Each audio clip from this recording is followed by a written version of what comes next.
It was all cool. It was so cool, such an epic event just being a part of it and doing the media coverage. I was helping them like set up some of the banners across the theater, doing all kinds of stuff. I would literally just walk around the whole crowd area, just kind of recording the entrance of everybody coming in and out.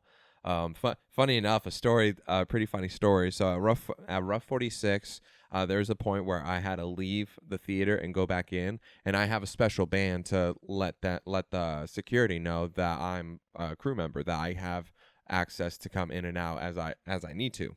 But the guy stopped me and was like not letting me in. I'm like showing him the band. He's like, I don't know what the band is, and so I'm straight up telling him I manage two fighters. I'm part of the event, and then he finally let me in.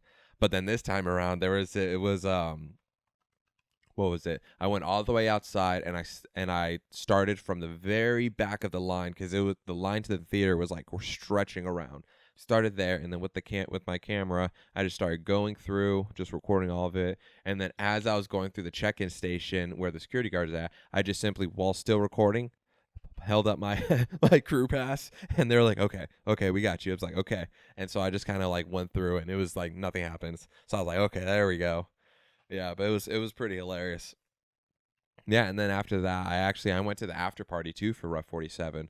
Marcus McGee was there. He was celebrating his first round win, which was a pretty fucking vicious knockout. Like the dude that he fought was the veteran and had more fights than him. I think the guy had like maybe 10 and 11 fights under his belt. But Marcus, he caught him with a strong right hook that just caught him clean. And he just no, he lights out. It was lights out for real. And who else did I meet? Talon Glasser. He was actually he fought as well. He fought Adam Ortiz. I actually talked to them both. They're both super cool dudes. Super cool dudes. The Talon's nickname is the Talon, and dude, it's that for a reason. He does have serious talent. He unfortunately did lose this fight, which was his first loss in his both amateur and pro career, if I remember correctly. But it is what it is. It's lessons learned, and sometimes it happens. Anybody can be anyone on any given day. It happens all the time, but it's a part of the learning.